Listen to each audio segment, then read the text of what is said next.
morning. My name is Lillian Muli. Now, with rising interest in swimming across Kenya, many children and adults are taking to pools, lakes, and even beaches. And the need for proper water safety awareness has never been greater.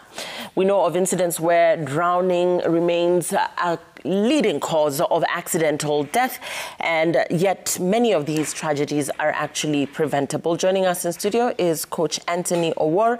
He's a certified swimming instructor and safety advocate. Good morning. Good morning. Thanks for being with us, Anthony. I want to start with what some of the common mistakes you've observed in terms of people around water. What are some of the things that people, subconsciously do that could actually lead to a serious hazard in terms of your safety when you're around water?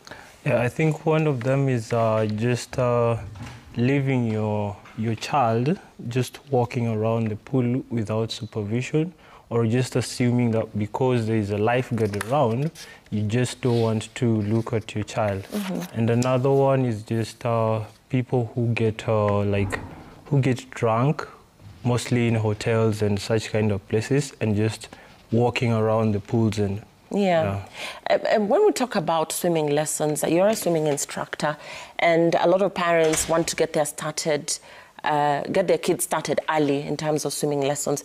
Ideally, how young is too young, and what is an ideal age to get your child started? For swimming lessons can be started as early as 4 months, but then that is just to help the child get acquainted to water. Mm-hmm. But then formal basic swimming skills and water safety can be started at 4 years. Yeah. Yeah. And when a parent is identifying a swimming instructor, what should they look out for? Because, we know that there are many around, and probably, just everybody trying to make a coin or two. But even when you look at perhaps hotels and establishments, when they say there's a lifeguard or a swimming instructor, it's not usually very clear what qualifications these people actually have. So for somebody interested in taking their child this way, or even for a parent now to feel safe that when there's a sign that says there's a lifeguard instructor present, that their child is actually safe, what should they be looking out for? Yeah, I think the first thing that a parent should look at whenever you're signing up your child or yourself to a swimming club or a swimming lesson group is look at whether your coach is a certified lifeguard. And that's I think that's one thing that you should look at. That it is very important. Your coach is a certified lifeguard. Is he or she able to perform water safety rescues? Or is she able to perform first aid in an event that it is needed? Mm-hmm. Yeah, that is one thing that you should look at. Yeah. Now, specific safety skills that anybody attempting to even get into water should have. So you don't even know how to swim. Probably you're just getting acquainted with water. We know of many people who grew up in the village who say that they've never interacted with a pool. So perhaps their first interaction with that pool, just at the back of your mind, some of the safety know-hows that you should carry with you. Yeah, I think one of them is just that you should never swim alone. Or you should never swim whenever there is no one watching, because even whether you're a good swimmer, even the best swimmers drown. Yeah. You remember the incident of that synchronized swimmer who was doing her routine, but then because synchronized swimmers are very good swimmers, but then she ended up drowning because she fainted, but then her coach was there to help her out. Right. So in that case, always ensure that there's someone around for you to be able to swim. Mm-hmm. And then another thing to observe is never dive in the shallow end. Yeah, because the water is shallow. You might end up hurting yourself or getting to the floor and hitting your head on the floor. Yeah. And just not running around the pool lazily. Now, natural water bodies, we're talking about lakes, rivers, and even the ocean. How should people approach swimming in such environments? There's a case that is told particularly when people go snorkeling, out at the coast. There's a case that was reported of a very experienced, I wouldn't say a diver, but somebody who had done this over and over again, who dived in and never came back, really drowned. Sometimes could be the tide, you know, we really don't know. But ultimately, some of the precautions that people should take when they're approaching these natural water bodies. Yeah, I think the first thing is to obey the rules that are always there. When you go to beaches, you're always told never to swim when the tides are high. So never do that, and just ensure, just as I said earlier, ensure there's always someone out there to watch. Yeah, but and even locally here, when we bring it back to perhaps the outskirts of Nairobi, we know children who have dived into dams and drowned ultimately, and these are perhaps children that have been swimming in those same water bodies for the longest. But then on this particular day, you find that you know, something happens and the child, you know, drowns. So yeah, about such water bodies, even if it's still water, what should somebody look out for? You should look at how deep is the water, or is it even safe for swimming in itself? Yeah, there are muddy waters whereby you might end up, you dive in and then get stuck in the mud down there. Yeah, and it results up to you drowning, and no one will ever notice. And that's why it takes even longer for the body to be retrieved. And that's why you say always have somebody with you. Somebody with you. Okay. Yeah. Now, in terms of swimming gear, like floaters, goggles, life jackets, what role do those play in safety? And are there perhaps any misconceptions around them? Yeah, one misconception is that we have equipments like a kicking board. A kicking board is never a floater, and never assume that your child is safe whenever he or she is using that. There are other safety equipments like a life jacket. In that case, life jackets are safe. We have ring buoys, which are used for safety rescues, and always ensure that each and every pool, or whether it's a beach where you're going to, there's at least such kind of equipment. A ring buoy, life jackets, they're always available. Yeah. And you had mentioned something about drowning being silent. Let me take you back to that conversation. What are some signs that people should watch out for when supervising swimmers? Because like you said, this is perhaps somebody who's been swimming, and therefore maybe they'll dive, and you know, the assumption will be like that they're fine. But in terms of it being a very silent thing that people perhaps notice later after it's too late to probably save this life, what are some of the things people should look out for? One thing you should know, we have different types of victims. We have the passive victims, and then we have the active victims. For the active victims, you'll always see them struggle in the water. They'll be kind of trying to clench on anything that is around them. But then for the passive victims, you'll never notice. Either he will have drowned, so in that case, you'll just see the head bobbing up and down the water silently. So you should always be, even the lifeguard who is around, even whoever is around, always be keen on noticing such small things. Yeah, you see the head bobbing down in the water, then you know then something is surely wrong, and reach out for help. Yeah. Now, in terms of schools and communities, what can they do to promote safety around water? Number one, there's also been incidents in schools where children are perhaps left unsupervised, and there's an unfortunate incident in the swimming pool. In terms of communities also, a lot of apartments have swimming pools as well. So in terms of promoting safety in those environments, what would you advise? I think one thing for apartments, I've been to quite a number of apartments, and you find people just, they have the pools, but then there's no lifeguard. And the pool probably is just left open. And definitely there are kids playing around. So I think that's one big mistake that owners of apartments do. Always ensure that the pool is fenced separately from the apartment. And for schools, ensure that there's always the same thing, the pool is fenced separately from the school, and also ensure that the lifeguard or the lifesaver that you're employing, is he certified? Is he competent in his skills? Can he or she perform water rescue skills? Yeah, they always have to ensure that. What are your thoughts around pool parties? So we know that there's a trend with pool parties. There was an unfortunate incident down at the coast again, where there was, I think, an electric wire very close to the pool that resulted in an unfortunate incident, allegedly. So in terms of pool parties, safety around the pool, where people are actually, of course, getting intoxicated, still perhaps also jumping into the pool, swimming, playing, what safety precautions should be observed in such an environment?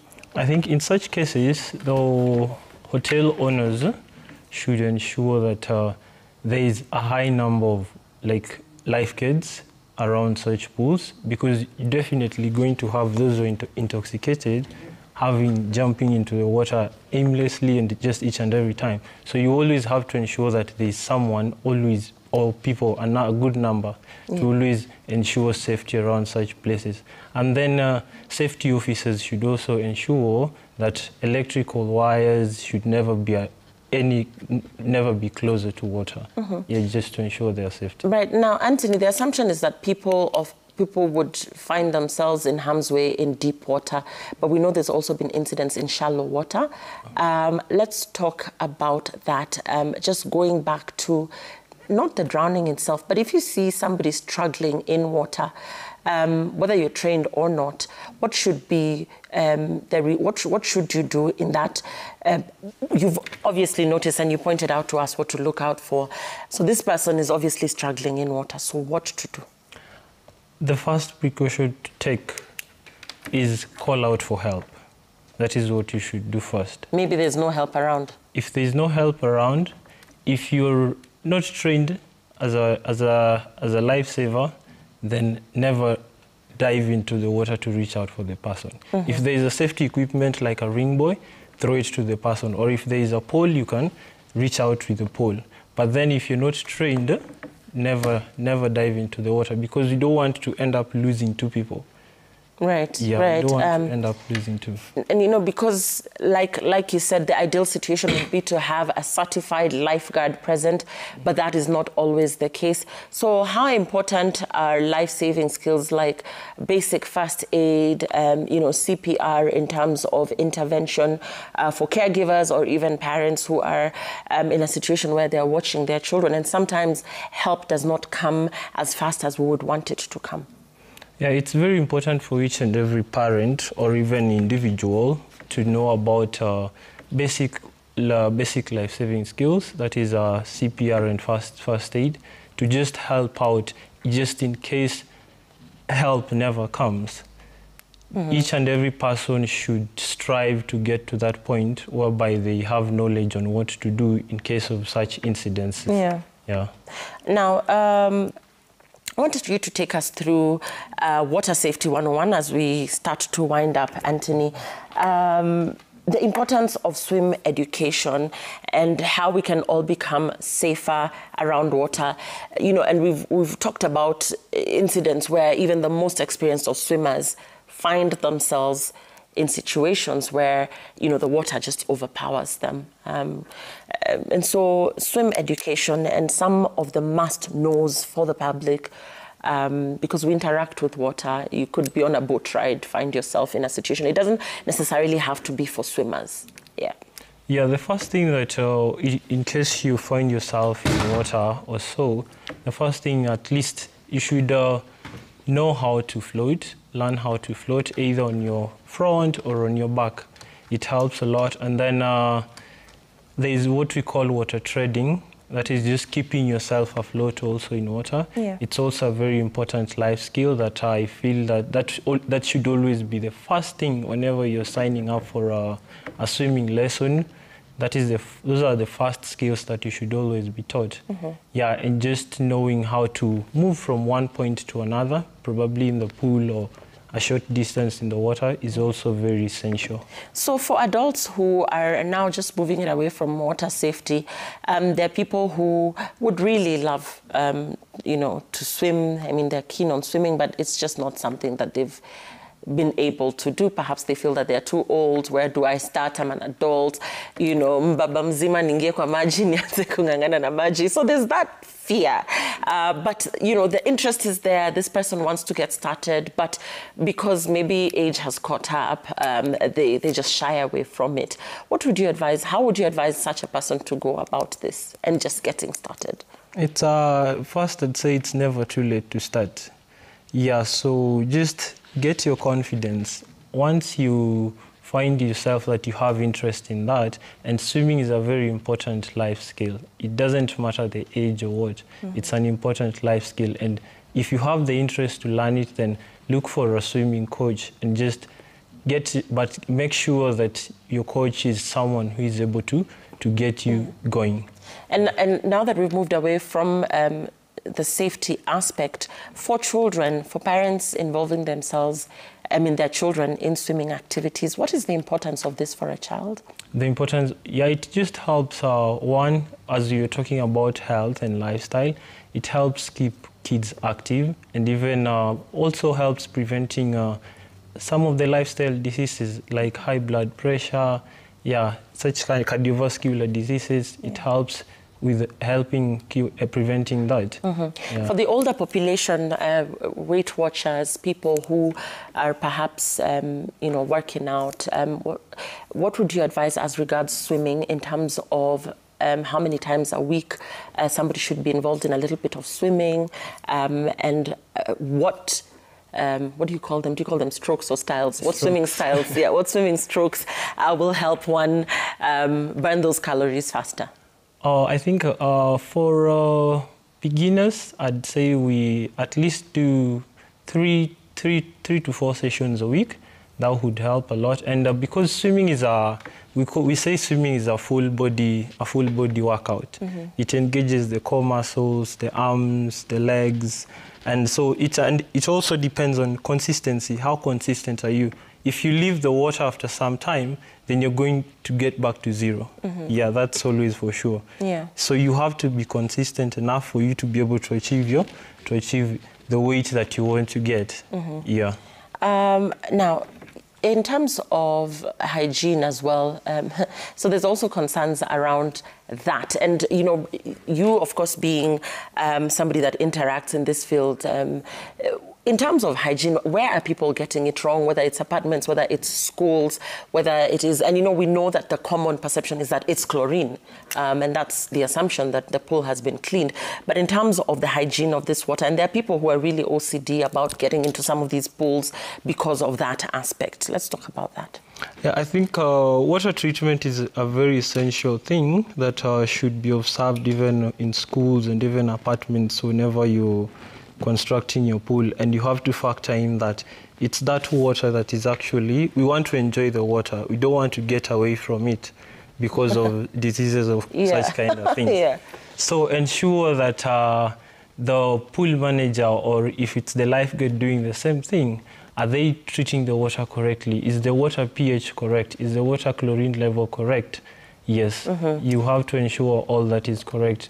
So again, going back to water safety, which is what we started off on, in your experience, just observing the pools around, whether it's in hotel establishments, whether it's in schools, whether it's in apartments or homes, some of the glaring mistakes you see in terms of construction of perhaps some of these pools, maintenance of the pools, what are some of those that people should look out for, especially those that are in construction, those that perhaps have pools within their homes, and indeed even management in terms of managing some of these facilities? What should they be wary of? I think one thing you should always look at is whether the water in the pool you're using, is it circulating? Are there machines to go filter the water and get the water back in? Water circulation is very important in terms of pool management and just ensuring that the water is safe enough. And then how far are the chemicals, or how far are they kept away from people's reach, the swimmers' reach? Yeah, there are people there are pools where you go by and you just find the the chemicals left out in the open or just somewhere very close. And those are very toxic chemicals, and you don't want them closer or direct contact to them. Right. Yes. And as we start to close, Anthony, I want to take this back to children again, because, you know, the midterm session is just around the corner. You know, we also know the December holidays see a lot of families go down to the coast. And there's been the unfortunate incidents I've been talking about. In terms of the role of the parent or the caregiver, so you're on holiday and the hotel has a kids club, and so you allow for the children to just go out into the pool. What should be the responsibility of that parent at that point? And it doesn't matter how safe in terms of the signage, there's a lifeguard present, you know, just in terms of the consciousness of that parent. What should a parent never do as regards children around the pool, even when you're assured that there's a lifeguard present and that somebody's watching that child? Yeah, I think as a parent, just that's your child. Never leave them alone whenever they're around water. Yeah, even if it's like a small basin of water, you should never leave a child alone. Or even whether there is a lifeguard, always, at least if you're able to assign a minder to the child. If there is no minder, then always be there, just in case. Yeah. So your parting remarks, Anthony, as we close around water safety. I know we've had a pretty wide conversation that takes it away from the swimming pool, but also to natural water bodies. What would you like us to take home from water safety in terms of the key must-dos and must-knows around this very leisurely activity that people like to involve themselves in, that could also potentially be very hazardous and dangerous? Yeah, I think a take-home is that every child deserves to know how to swim. And knowing how to swim is one of the ways that is going to help us prevent such cases of drowning or just getting hurt around water or water sources. So just, and always, just as I said, always ensure that there's someone always watching out. And for you, being a certified swimming instructor and safety advocate, how can parents who want to perhaps train their children with you find you? Are you available for such sessions? Yes, I'm available for such sessions. They can find me on Instagram or Facebook at Coach Anthony Owuor. Yes. Okay. Yeah. All right. There you have it. Anthony Owuor is a certified swimming instructor. Remember, certified is very... And when we say certified, who is certifying these swimming instructors or lifeguards? Oh, we have organizations like YMCA Kenya, the one down here. Yeah. You can always go there, and if you want to train as a lifeguard, you can always go there and train as a lifeguard. I train there myself. Yeah, and we have also Swim Safe Kenya. Yeah, you can also train as a lifeguard there. Yeah, and let's end with a story perhaps where your early intervention has saved a life of an adult or a child where they were in harm's way, and what did you do?